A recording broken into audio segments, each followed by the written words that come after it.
Welcome to Mindset Tools Mastery. I'm David Phelan. In this presentation, Getting Results, we're going to focus on a set of tools that you can use to accomplish the outcomes that are important to you so that you can grow your online business, make an impact in the lives of others, and create sustainable income in the process. So I just want to remind you about the other models that we've been discussing. One is being grounded in your faith, and also the mindset model. So as we think about being grounded in your faith to begin this work, I want you to remember that God loves you and that you've been created both to be loved and to love. And that what we do has the opportunity to be an expression of our love. Also, I want you to remember that God wants you to succeed in doing good, that God's power is infinite and your power is finite. And what that means is that God is in a position to do all the heavy lifting. So our role is simply to adopt a posture that offers the least resistance to God doing good work in us. Also, I want you to keep in mind the mindset model that we've discussed, that everything that you do, everything that you experience, everything that happens in your life or your business can be categorized into one of the 5 following groups. One is our circumstances. Remember that our circumstances are the things that happen outside of us. They are objective facts about what's going on. Our thinking, in contrast, is something that's happening inside of us.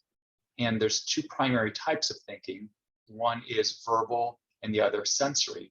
So verbal thinking, we can conceptualize that as a sentence in your mind. It's a sentence that you could write down. Sensory representations are the things that we see, that we hear, that we taste, smell, or touch in our mind's eye, our imagination. So often sensory representations are representations of the past or anticipations of the future. It's important to keep in mind that our thoughts are representations. So you may have heard me use the example before that I have a painting in my office for many years of a lighthouse in an ocean. And sometimes when I'm working with clients, I'll ask them, is that a lighthouse or an ocean? And they'll say yes. And then I'll say, or is it more accurate to say that it's a representation of a lighthouse in the ocean? And they get that distinction, that it's not the actual thing, it's only a representation. In the same way, our thoughts are representations rather than the actual thing itself. Feelings then are a physical sensation that we experience in our body that we can state as one word, like happy or connected or loved. Those are descriptions of a physical sensation, of vibration or energy that's happening in our body. Then the next is our behavior. That is what we do. And what we do then leads to our results. So that's the mindset model.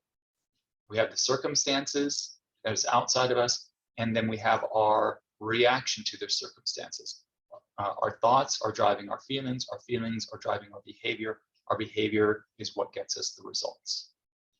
Now, as we think about this process for getting results, keep in mind that this is one way to do it and there are other ways. And what that means is if this doesn't work for you, if this particular process doesn't work for you, that's okay. It's really important that you be true to your own self. So before you begin, make sure that you ground yourself in faith, and that then you start with a clear idea or a desire that came to you, right? There's a reason that you are considering that particular result to pursue. Once you are clear about that, then you're going to clarify where you are now, which I think of as point A, and also clarify where you want to be, which is point B. Then we're going to set aside the action and the feelings from the mindset model, and we're going to jump over to the thinking part of it. And most importantly, we don't want to get wrapped up into how that result is going to be accomplished. We'll get there. It's just not at this point. Then we're going to instead focus on our thoughts and in particular our beliefs, the beliefs that are necessary to get that result. We're going to identify the beliefs, and then we're going to work on increasing a sense of certainty about the belief. Once the belief is aligned with the result, then we can use the PIMA results formula, which is to plan, implement, monitor, and adjust, and then keep repeating that process until we've got the result that we're looking for. So that's an overview of what we're going to cover in this presentation. Now, again, there's more than one way to do this, so to your own self be true. But I would also invite you, if what you're doing isn't working, then consider trying something different. Consider trying this approach. Okay, so let's talk about grounding yourself in your faith. Now, if you need help with that, make sure that you check out the other presentation that I did on being grounded in your faith. And know that as you're working on this, your goal is to begin from a secure, abundant, and inspired place.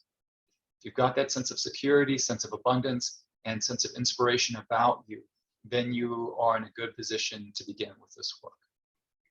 Okay, so we're going to start with the idea that came to you.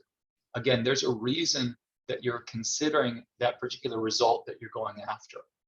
And so when we start with it, we want to start with it in general terms. We're going to come back to it and get more specific in a later step, but right now it's just in general terms.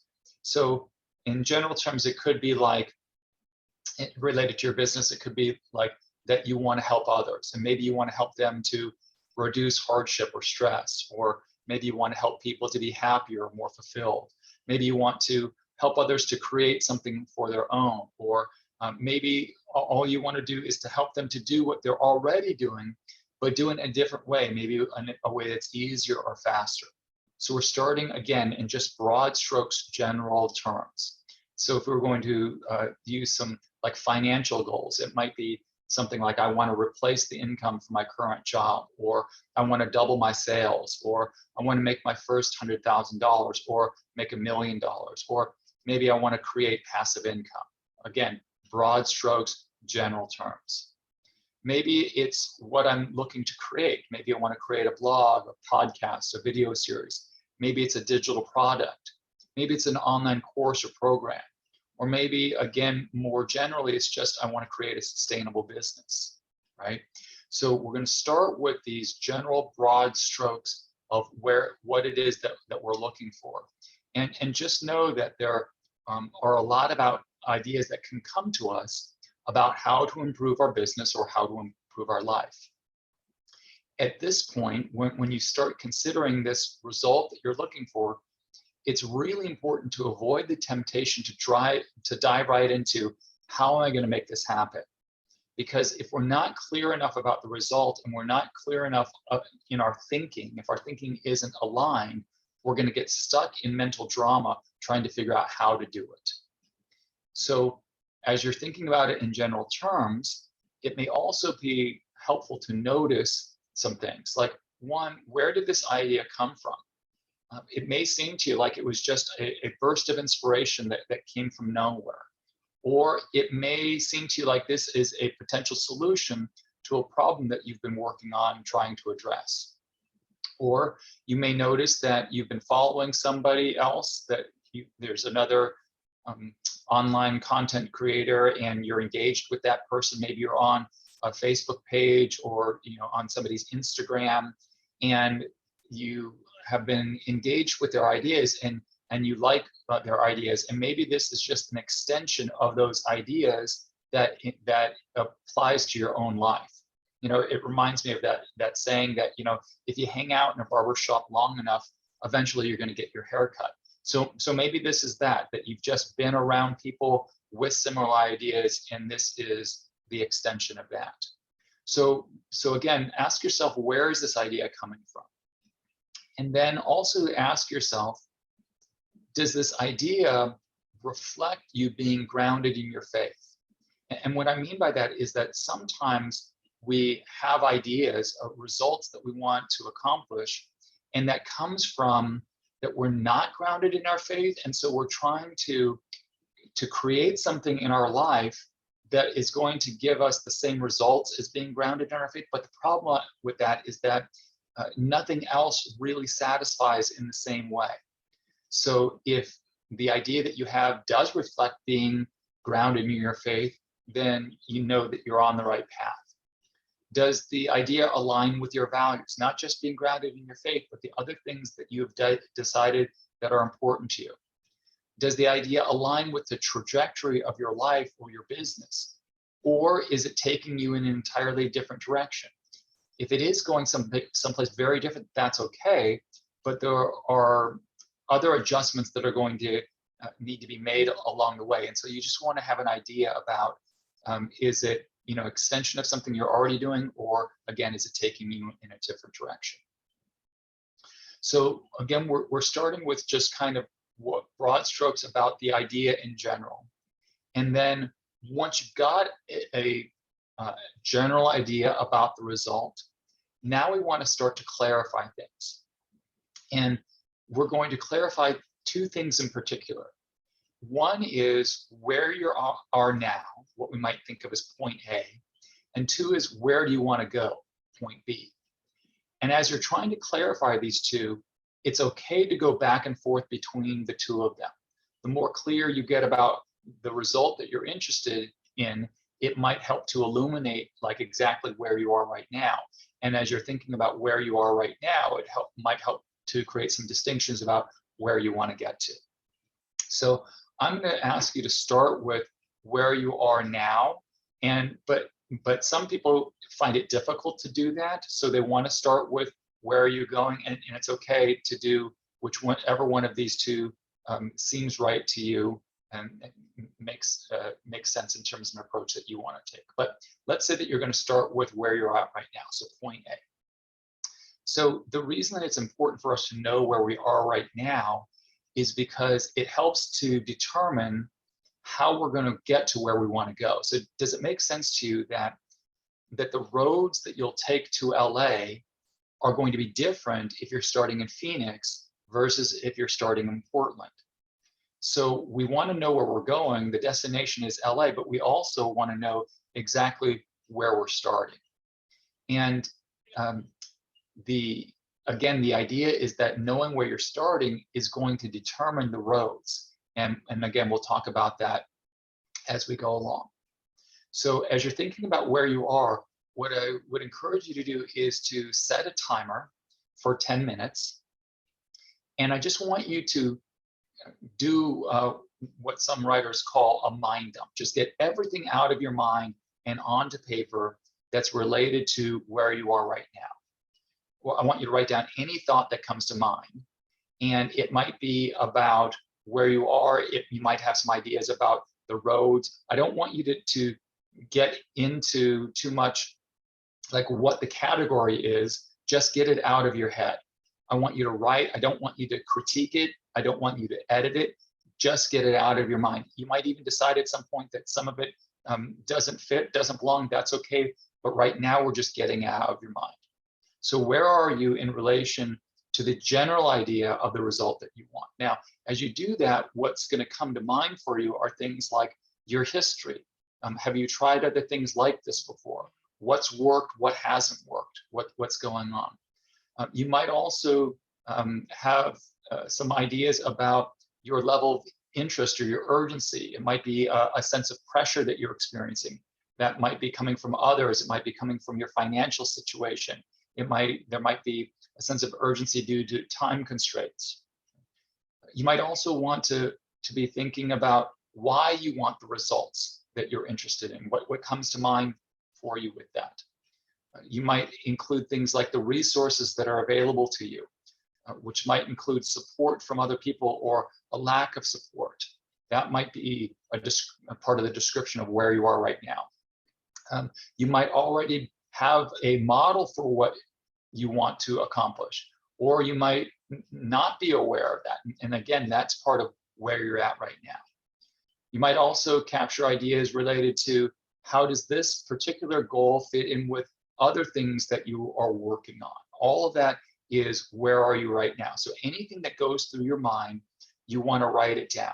You want to set that timer for 10 minutes because that gives you a clear idea of how long you're going to spend with this. And it also encourages you that if you come to the end of your thoughts, to keep going, to keep writing. Sometimes the things that end up being really important aren't at the surface. But if you've set a timer with the intent of keep writing until you get to the end of the timer, sometimes we get to things that are below the surface. Okay, now after you've done that, you're going to have a list of thoughts that have been going through your mind. And what I want you to do at that point is then to use the mindset model that we've discussed to categorize what you've written. I want you to identify anything in what you've written that is circumstances. So again, remember that circumstances are objective facts that are outside of us, right? It could be your sales numbers. It could be the amount of hours that you're working. It could be the thoughts that other people have expressed to you, requests that customers have made, right? Those are all objective facts that are outside of you. Also want you to note which of the things that you've captured are your thoughts, your evaluations, your analysis of what's going on where you're at. Did you capture any feelings, a sense of urgency, a sense of uncertainty, any feelings that you have? Categorize any actions that you've identified, and also categorize any results. It could be results that you've experienced in the past. So what you're trying to do is to, again, apply the mindset model to become more clear about what's going through your mind related to where you're at right now. The more aware you are about your own thoughts, the easier it's going to be to pursue the goal that you're after. And the more clear you are about your starting point, the easier it's going to be to identify the roads that are going to get you to your destination. So as you're clarifying your starting point, you might find that you end up thinking about the result. And again, that's okay. We're going to add those details in the next session. And then also, as you're working on clarifying the results in the next section, it might bring more awareness about your starting point. And if it does, great, just add that to the list that you've already came up with. Okay, now, so once you are thinking about that, it's okay to go back and forth between the two until you get as clear as possible. So once you've identified where you are right now, now we want to start work on clarifying the result in your mind. And we were talking about it in kind of general terms and earlier. And as you're thinking about it, it's important to ask yourself, why do you want this particular result, right? And the reason is that the reason is provides fuel for us getting the results that we want. So keep in mind that often we seek a result not for the outcome itself, but how we think that we're going to feel when we've accomplished that result. And so what would it be like, though, if you were able to generate that same feeling right now without the result? Would you still pursue it? An example of that is that when I first started developing online resources, one of the drivers for that was that I was concerned about my retirement. As a person who's self-employed, I don't have an employer-funded retirement plan. And as I went along developing resources, I realized that my worry about retirement was driving some of the decisions that I was making. And that really isn't a great way for me to make decisions, because those decisions are coming from fear. So what I was wanting was a sense of peace and security about my retirement. Now, when I recognized that was going on, I was able to ground myself in my faith. And as I did that, I recognized that my peace and my security aren't dependent on the outcome of my efforts. I can have a peace and sense of security right now, and I don't need to accomplish something to be able to have that sense of peace and security. Now, I'm still developing the online resources, but it comes from a different place. It comes from a desire to help people and to grow and become the best version of myself that I can be. So keep in mind again that your why is going to be the fuel that drives you. So having a clear why that aligns with your values is important. Okay, so you're thinking about what's the result that you want, you're thinking about why you want it. And now what I'm going to ask you to do is to try to paint that picture in your mind as clearly as you can. As I ask clients to do this sometimes, they tell me that they have difficulty visualizing. And if that's true for you, that's okay. You can just write down what I'm asking you to think about. The sentences are fine if you can't actually make the picture in your mind. But I would also encourage you to think about that many people find that visualizing gets easier with practice. So if you are open to it, I would encourage you to try to make the pictures in your mind. So if you're thinking about business examples and results that you're trying to accomplish, you might be thinking about, I want to grow my business. So you might think about, okay, who are my ideal customers? What do they look like? I might be thinking about where they interact, how they might access the resources that I provide. Do they spend time in Facebook? Do they spend time in Instagram? Do they spend time shopping online, right? So who is my ideal customer? Can I imagine them like in their environment? And then can I imagine myself interacting with them? Can I imagine myself helping them to solve their problems? Can I imagine them and their lives getting better as a result of the work that we're doing? And so again, we're trying to create pictures of this in our mind. We can also think about, how do I want my business set up? Where would I be working? What would my day look like? Can I see myself sitting at my computer or on my phone, or other ways that I see myself doing business? Maybe it's at networking events, those kinds of things. And as I imagine that, can I imagine it going really well? Or how about income level, right? So as you're thinking about growing your business, what income level do you want to be at? How would you act if you were already at that level of income? See yourself making decisions for your business at that level of income. What technology would you be using? What services or vendors? Try to create that picture in your mind. Who would you be connected with? Now, I'm asking you to paint that picture in your mind, because the clearer we are about it, the more compelling the vision becomes. It becomes like a magnet that's pulling you towards it. It's pulling your thinking, your mindset, it's pulling your emotional states, it's pulling all of your efforts in that direction. That's why we want to try to get as clear about it as we can in our mind. Now, knowing that that's what we're trying to do, it's okay to start with what you know you don't want. Because sometimes when I talk to people about trying to think about what they do want, they're not really sure. But it's very easy for them to identify what they don't want. So if that's all you have to start with, that's okay. So start with anything that you do know, even if it's what you don't want. So I was talking with a colleague recently, and he was talking to me about a conflict that he was having with a partner. And he wasn't sure if the partner was going to stay. What he knew for sure was that he didn't want to continue in conflict. And that was a starting point for him.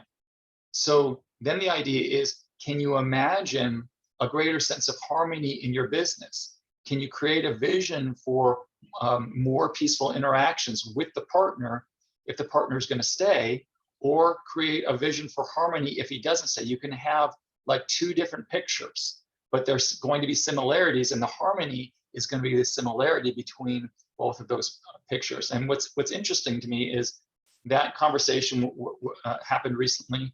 And then I also was working with two different clients who are having similar situations, but related to their marriages. And they were both in conflict with their partners. And I encouraged both of them to think about what it was that they wanted, right? A peaceful home, peaceful interactions, their children to be healthy and well-adjusted. And they know that part that they want. And if their husband is going to be involved in that, great. If the husband makes a different decision that they can't control, okay, but they still know what it is that they want. All right, so again, it's okay to have more than one option for the result, and we're just going to visualize both. Now, as you're coming up with this picture, then you want to keep adding details to it. Whether it's now or whether it's as you go along, you want to keep adding more details. So think about, like, if you watch TV or online videos, what you're actually seeing there is the creator's fantasy that has now been able to be presented. It's fabricated, right? It's fantasy, but even though it's fantasy, it's still enjoyable, right? If you're watching a program that you like. And so I want you to think about it in your visioning in the same way. I want you to create it in such a way that it feels enjoyable to you, that you want to spend time thinking about it, spend time adding details to it. So if you've ever watched a TV show or a movie, and maybe you've seen it a second time, the second time you watch it, you might notice a detail that you hadn't seen before. Maybe it's like somebody wearing a yellow jacket riding a bicycle in the background, right? It's that kind of detail that we want to add to our vision, because the more detail we add, the more compelling it becomes. Okay, now, how are you going to know if your vision is sufficient, if there's enough details in it? Because one of two things is going to be true. Either you will already have accomplished that result, you'll already be there, or you're going to be confidently on your way. So the example that I would use is several times a year, I go to my father-in-law's house, and I've been doing this, for 20 years now. And I know exactly where his house is. And what that means is that even if there were a roadblock along the way, and that road that I was driving, I couldn't drive on that road, I would still be able to get there because I know exactly where it is. Now, it takes about 6 hours to get to his house. So if I leave my house and I've been driving an hour, I wouldn't yet be there, but I would still be absolutely sure that I was going to get there. So that's what we're looking for. You'll know the vision is sufficient because you're either there or you're confidently on your way. So as you clarify your vision, it may illuminate some aspects of your current situation, as I mentioned before, and if so, just add that to the list that you made earlier where you are point A. Okay, now, when you start to come up with a new idea about a result that you want, know that it is completely normal for your mind to start to throw up resistance, right? Your mind will say something like, you can't do that, or that idea has never been done before, or nobody's going to buy that, or whatever. Just know that that's normal, because you see, your mind's primary job is to keep you safe, and what's safe is the status quo. So imagine that you are walking through a jungle and you're on a path, and you've walked that same path 100 different times. Okay, well, maybe that path doesn't take you to where you want to get to. Maybe you want to get to a place that's different, and the only way to get there would be to leave the path and cut through the jungle. Well, as you cut through the jungle, you don't know what you're going to run into, and so your mind is going to try to keep you on that safe path, that status quo. Okay, so know that it's normal. Know that your mind is trying to keep you safe, and you can just kind of pat your mind on the head and say, thank you, I'll take it from here, right? So it's normal, and not only is it normal, but you actually want it to happen. You want the resistance to be surfaced, because those are thoughts that are lurking somewhere in your mind, and if they're there, you want to know what they are. So the thought can be something like, I can't do that, or I don't know how to do that, or it's risky, or I won't be supported, right? Those are all the kinds of thoughts that can come up. If they're in there, we want to know them. So the analogy that I would use is to think about it like hurdles in the track and field event, right? The runner isn't going to ask for the hurdles to be removed from the track. No, that's the event, right? That's what you're going to do to be able to get to the finish line, okay? And so if you think about that, what your mind offers you as resistance, those are the things that you're going to overcome by the time that you get to the result. And the other thing that's great about your mind showing you what the resistance is that how that resistance is defined tells you what's going to need to happen to clear it. So go back to track and field. If the hurdle is 3 feet, then the runner has to clear just over 3 feet, okay? And so the hurdle defines how you clear it. And so we want to be aware of what the resistance is so that we can identify the thoughts that are going to help us to get over it. So think about, if the hurdle is I can't do it, then clearing it would include things like I can do it, or it's easy to do it, or I'm good at doing it, right? Those would be examples of when we have those beliefs on board, it's going to make it easier for us to get over that hurdle. And after we get over all the hurdles, that's when we're going to be able to get to the result that we're trying to create. Now, once we've created the vision, which in our mindset model is the result, right? Then we want to keep the mindset model in mind. And we talked about the circumstances being outside of us, but then our thinking, feeling, and actions being the things that are happening inside of us that get us to the results. So we start with the result, but then we skip over the action and the feelings. What I mean by that is oftentimes when I write the model, I'll write it from left to right. So thinkings leads to feelings, leads to action, leads to results. So if that's the way that it's presented, then we start with the results, and then we skip over the action, skip over the feelings, and then we want to focus on the thinking. Okay, now, with the thinking, we want to be focusing particularly on our beliefs. And the reason that we do that is if our beliefs are in alignment with our results, we're so much more likely to get the results that we're looking for. Before we talk about how to align our beliefs, I just want to talk a little bit about how beliefs work, because there's a lot of confusion in my experience as I work with my clients. And so I gave you the example earlier of the painting of the lighthouse, right? So we recognize that our thoughts are not the thing itself. Our thoughts are representations. And sometimes I describe these representations as illusions. So think about an illusionist like David Copperfield or Shin Lim or somebody like that. When they're really good, the experience that we have is, I know that's not real, but I can't see how it's done. And that's very entertaining, right? If the illusionist, it isn't very good, it's like, I can see what you're doing, right? But when they are good, it's compelling, it's convincing, right? And so our thoughts are like that. Thoughts are compelling illusions, because when we have a thought that's vivid in our mind, our body responds as if it were true, as if it were real. Our body doesn't know the difference between what's real and what's vividly imagined. So when we have a clear thought in our mind, our body starts responding as if that were true. So remember that our thoughts are representations. They're not facts. Like circumstances are facts, but our thoughts are just representations.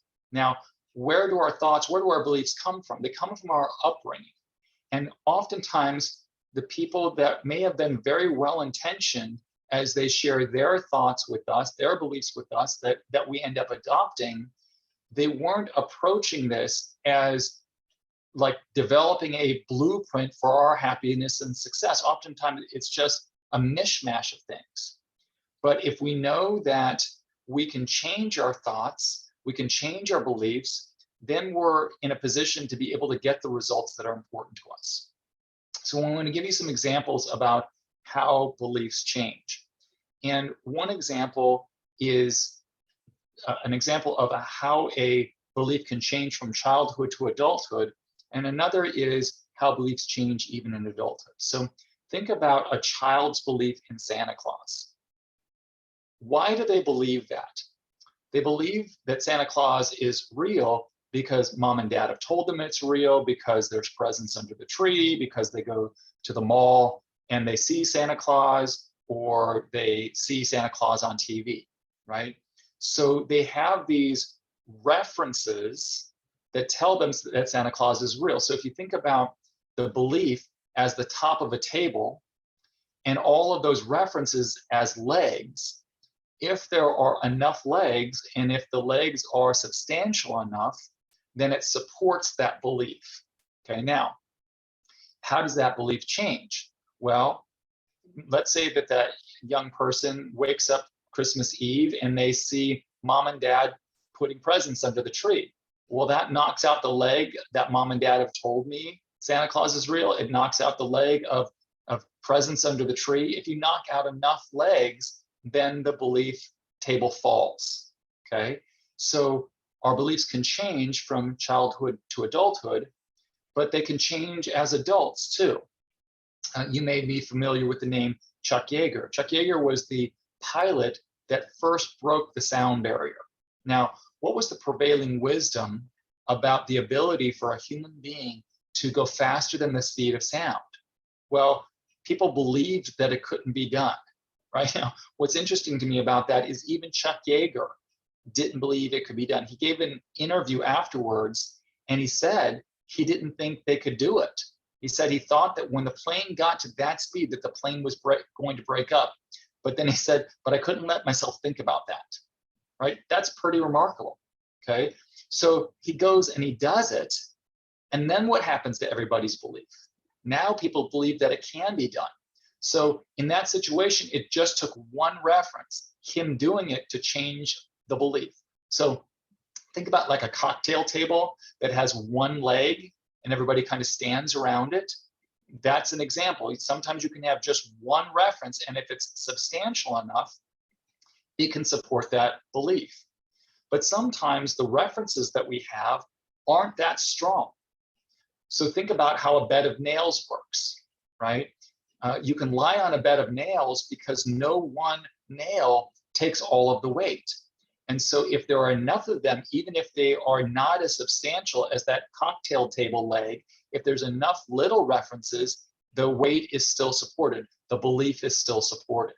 So even something like visualizing the result that you want becomes a reference for it can be done. Maybe visualizing it is just like a toothpick. But again, if you've got enough toothpicks, then the belief increases in certainty. So beliefs become certain when there are enough references. Now, we talked about the idea that facts are in the category of true or false, right or wrong. So circumstances are facts. And again, you could submit facts in a court of law, right? They're in the category of true or false, right or wrong. We can measure facts, right? But thoughts, and in particular for this conversation, beliefs, they're not in the category of true or false, right or wrong, right? So imagine somebody asking the question, is that painting true? Well, if somebody says yes, what are they really saying? Maybe they're saying that it's an accurate representation of the lighthouse in the ocean, right? But they don't mean that it's actually the ocean. Like, you could go to the ocean and you could measure the temperature of the ocean, but you can't measure the temperature of the ocean in the picture. All you're going to get is the temperature of the picture, right? So again, circumstances and facts are in the category of right or wrong, true or false, but beliefs are not. Beliefs are in a completely different category. Beliefs are supported or unsupported. So again, the idea is that if there are enough references, any belief will be supported. Now think about that. Is there anybody that you know that has what you would consider to be a crazy belief? Like, think about like conspiracy theories. if you talk to some people who hold on to conspiracy theories, they have a high degree of certainty about that, don't they? Okay, now, why do they have that? Because they have references that to them support that belief. So even crazy ideas can be supported. And so that's actually good news for us, because we're going to use that same principle to believe a result that has not yet come to pass. It's complete fiction, but that's okay. As long as there are enough references, then it will be supported. Okay, so that's a little bit about how beliefs work. And now that we have talked about that, now we want to focus on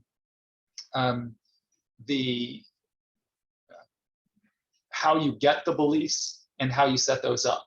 Okay, now remember that we want to skip over the actions and the feelings to get to the thinking. And the reason that we want to do that is that if we're not in the right belief, or we're not in the right mindset, we're going to get into mental drama. Things like, I can't figure this out, or not sure what the best way to do it, right? So when you're aligned, when your beliefs are aligned, and when there's sufficient support with them, it's going to cut through all of that mental drama. Okay, so what beliefs are necessary to accomplish the result that you have in mind? So you've clarified the result that you want, painted that in your mind, and now you're going to ask yourself, what beliefs are necessary for you to get there? Okay, now the beliefs that are necessary are going to be beliefs that engender empowering emotional states. So think about confidence, right? If I'm in a feeling of confidence, I'm much more likely to get the result. So what belief leads to a feeling of confidence? So it can be something like, I can have a successful launch. I am able to do this, right? If I believe that I can do this, then I'm going to feel confident, right? Like, think about tying your shoes. My guess is that most of you are 100% confident that you can tie your shoes, right? So, because you're so confident, even if there was some kind of difficulty, like your shoelace broke, you'd figure out how to get it tied, or keep your shoe on your foot, until you got home. You wouldn't have to spend a lot of time trying to figure out how to do it, because your confidence is there, right? Or think about an emotional state like motivation, right? Think about a belief like, right now, there are clients who are waiting for what I have to offer. Think about how that belief feels. Can you feel the sense of motivation? Like, I need to get to this because there are people waiting for me, right? Or how about a sense of determination? Determination is a feeling that would support me getting the result that I want. So a determination belief might be something like, I'm committed to keep going until I get the result that I'm looking for. Or maybe a sense of peace helps me to get the result. I know it's going to happen, right? That might engender a sense of peace for me. So what we're asking ourselves are, what are the beliefs that are necessary to help me to get that result? Now, one way to come up with those beliefs is to imagine what it would be like if you had already accomplished the result. So imagine that you got the result and that you were able to sustain it for 5 years, right? You've been doing this. It's not a fluke. It's not a one-time thing. It's like, this is how you do things now. What would you believe at that point? Well, not only would you believe I can do it, you might even be at a place like, I can do this in my sleep, right? Think about the strength, the power of that kind of belief. I can do this in my sleep. Now, you might be asking about that belief. It's like, well, how do I know if I can do it in my sleep, right? Again, it's not a matter of, is that belief true or false? It's, are there enough references? So if you can go and find references that can tell you that you can get the result, that it's easy to get the result, that you can do it in your sleep, if there are enough references, then that belief is going to be in place and you're going to feel confident about it. Okay, you'll feel a sense of certainty about that belief. So think about, the example of a high jumper, right? He's trying to clear a new height. Let's say it's 6 feet, okay? So he could have several different beliefs about that, right? He might say to himself, it's okay for me to try, right? Like, if his belief is, I can't do this, like he's done before he even gets started. So maybe a belief like it's okay for me to try at least gets him on the track and gets him going. But compare that to, I can do this. Compare that to, it's easy to do this. Can you hear the difference in the strength of those beliefs? Now, if we know that the only difference between those is going to be the references that we can come up with. So I can believe it's okay for me to try, or I can believe it's easy for me to do this. As long as I have sufficient references, then again, I'll have a sense of certainty about that belief. Now, again, just like when we were working on the coming up with the result that we wanted, that you will find that your mind is going to try to throw up resistance when you try to adopt a new belief. Know that that resistance is normal. Know that it is desirable for you to encounter that resistance, for you to be able to identify it, to capture it, because then you can ask yourself, what beliefs allow you to clear that hurdle? Okay, so once you've come up with the beliefs, now for each one of them, you want to try to identify the strength of that belief. So if 0 is, I don't believe it at all, like it seems impossible. 10 is, it seems completely doable. It seems like it's going to happen. I know this is going to happen, right? So from impossible to guaranteed, 0 to 10, just notice where you are right now. Even if you're at a 0, that's okay, because what that means is at least that belief is on your radar, right? There could be billions of different beliefs that you're not thinking about at all, but at least this one is on your radar. Now, how do you go from where you are now to get to a 10? Well, it's just a matter of adding references, okay? So when you start looking for references, know that there are always going to be references both for and against that belief, right? Because again, beliefs aren't true or false, they're just supported or not supported. So you can find anything that will support the belief, but you can also find things that are going to not support the belief. So the analogy that I would use is, when I was growing up, my dad used to keep his loose change in a jar, one of those like 5-gallon water jugs that go on top of a water cooler. And so every day he'd get home and he'd just take the change and put them in that jar. And the jar was now filled with coins. And at one point, somebody gave me coin collecting folders as a gift. And so the way these folders work is it would identify the year, and let's say it was pennies, and it would say, okay, in 1970, there were 3 mints that made the pennies. And so we would look for the year of the penny, and then we would look for the little letter on it. Was it a D? Was it an S? So we're looking for the pennies, right? And so my next door neighbor and I really got into finding the pennies. And, so 1970, 1960, that was cool. But sometimes we would find something from like 1902 and got really excited, right? But what I want you to think about is those pennies that we got excited about, the pennies that we wanted, that were desirable, were in there the whole time.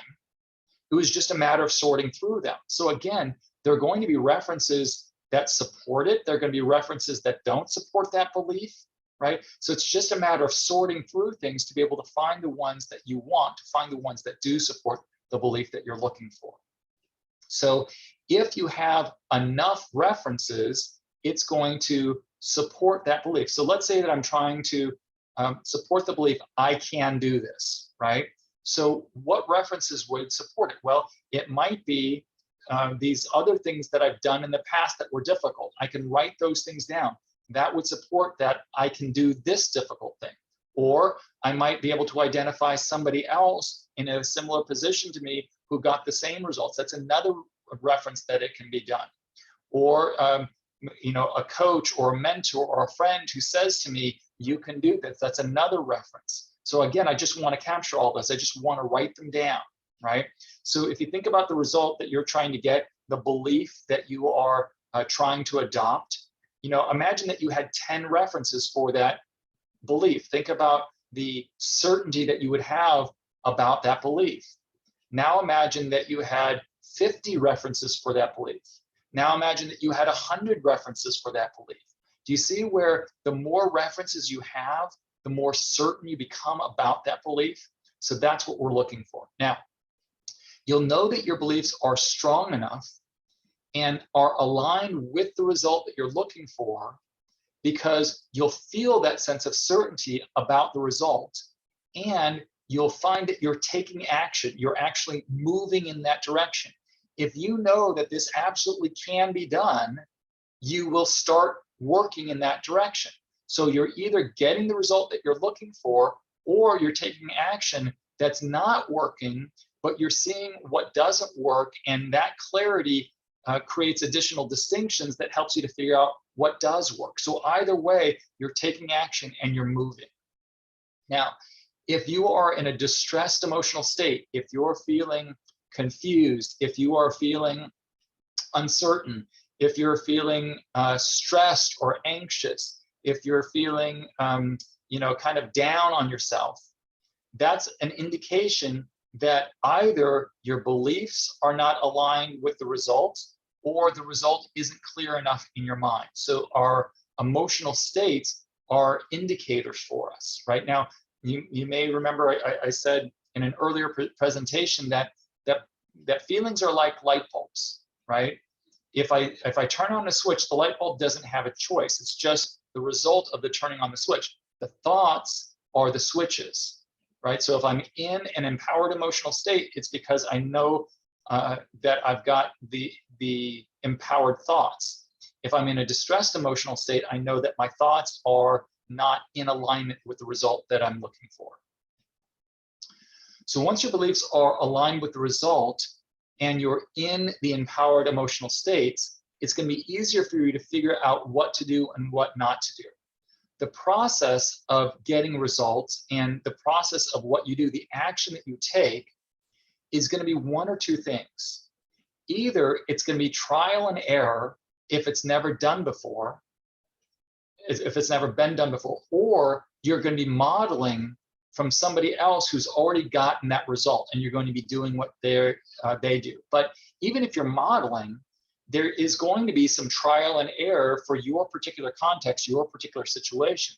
But really, those are the only ways to get the results. To try it, see if it works. If it doesn't work, try something else. And if you've got a model, to use that model to guide you. So being certain about your beliefs and having those beliefs being in alignment with the result is going to allow you to find the models for what works as quickly as possible. And it's also going to allow you to go through the trial and error process as quickly and painlessly as possible. Because if you're certain that you're going to get the result, it's just like, okay, I try this, it doesn't work, I'm going to try the next thing, I'm just going to keep going until I get there, because I'm certain that I can get there. If you're not in the right belief, you try something and it doesn't work and it doesn't feel good, and then you start to second guess whether the result is even possible, or should I be pursuing it, and you just get stuck in mental drama land. So again, we want to have our beliefs dialed in. We want to be certain about those beliefs. We want to make sure that they're aligned with the results that we want to get. Now, once our results are clear, once our beliefs are aligned, then, like I said, we're going to use that process of following a model or trial and error. And one way to do that is using the PIMA success model. And so PIMA, each of the letters stands for one of the steps. Now, I was first introduced to this model. I was at a seminar, and the presenter was saying the top businesses in the world use this model to guarantee they get the results that they're looking for. So I thought, oh, that's interesting. I want to pay attention to this, right? Then a little while later, I was in a conference, and this conference was being presented by a woman who goes around the world teaching teachers to teach. She is really good at what she does. That she's been paid $1,000 an hour for her time, right? She's good at it. And she started talking about the model that teachers use to guarantee that their students learn. And although the steps were labeled differently, I recognized that it was the same process. And around that same time, I was at my parents' house and was waiting for somebody, and I was flipping through a finance magazine that my dad had, and I came across a full-page ad for a company that does nothing else but help other companies go through these 4 steps. So when I saw it showing up in these different areas, in my life, I thought, okay, maybe there's something to this. Maybe I should pay attention to it. So I'm not going to go into this model in great detail. I just want to tell you what the steps are. And then if you're interested in learning more about this, you can reach out to me, or there's lots that's been written on this topic. So P stands for plan. And in planning, what we want to do is to get clear about the specific steps that we're going to take to get to the result. Now, again, if you're using a model, then the steps are already outlined.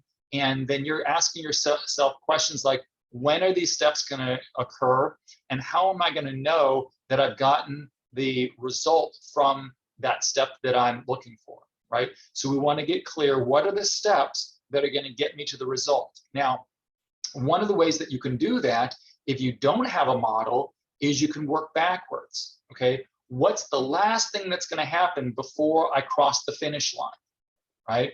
And so if my goal is to make, $1 million, maybe the last step that I'm going to take before I cross the finish line is that I'm going to cross $800,000, okay?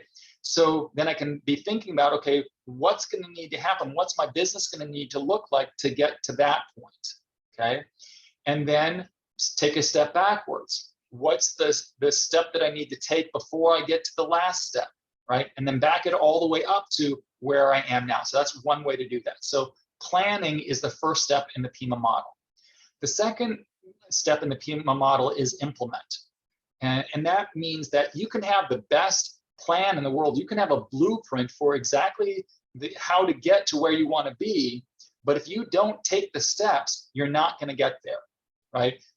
One of my favorite people says, let's do something even if it's wrong, right? And there's a certain amount of wisdom to that, because if we do something, then even if it's in the wrong direction, we can course correct and be able to get the results that we want. We know that we're not going to get the results if we just stay where we are. So how we do that course correction is related to the fourth step in the process, which is monitor. And monitor says to notice whether or not you're getting the results that you want. Like, think about a computer monitor. The computer monitor shows you what's happening in the computer, in the CPU, right? So we want to notice whether or not we're getting the results that we are looking for. Know that the more frequently we monitor, the sooner we can make an adjustment if we need to, if we're not getting the results that we want. So when I used to teach Psych 101, I would say to my students, there's going to be 7 tests throughout the semester. If you only ask yourself, are you on the right track, after you get your test back, you only have 7 opportunities to make adjustments. You could ask yourself every day, are you on the right track, and identify how you're going to know you're on the right track. And then you've got lots of opportunities to make adjustments if you're not on the right track. So again, first step is plan, then implement. Third step is monitor, notice if you're getting the results. And then the fourth step is to adjust. If you're not getting the results, do something different, right? You've probably heard of the definition of insanity is doing the same thing over and over again, expecting different results, right? Einstein was able to get good results because he did things differently when something didn't work. Edison was able to come up with so many things. He's got like patents on 1,500 different things, but he did that not because he kept doing the same thing over and over again. If something didn't work, he tried something new, like 10,000 different experiments to be able to get what he was looking for. If he had done the same experiment 10,000 times, we'd all be sitting here in the dark, okay? So plan, implement, monitor, adjust. Those are the 4 steps. And again, there's another presentation that goes more in depth to each one of those. So I know that there's a huge difference between hearing this kind of information for the first time and really being able to apply it and being able to be consistent with it. So I want you to remember that you don't have to do this alone. You can get help with this. And as I think about it, your business is worth it. You're worth it. Your customers and your potential customers need what only you can provide, and they're worth it. So I really encourage you to get the help that you need. There's a lot of good coaches out there who can help you. And this is the kind of work that I do with people every day. So if you're interested in learning more, or if you're interested in working with me, I'd love to hear from you. This is David Phelan. And until next time, remember that God is blessing you.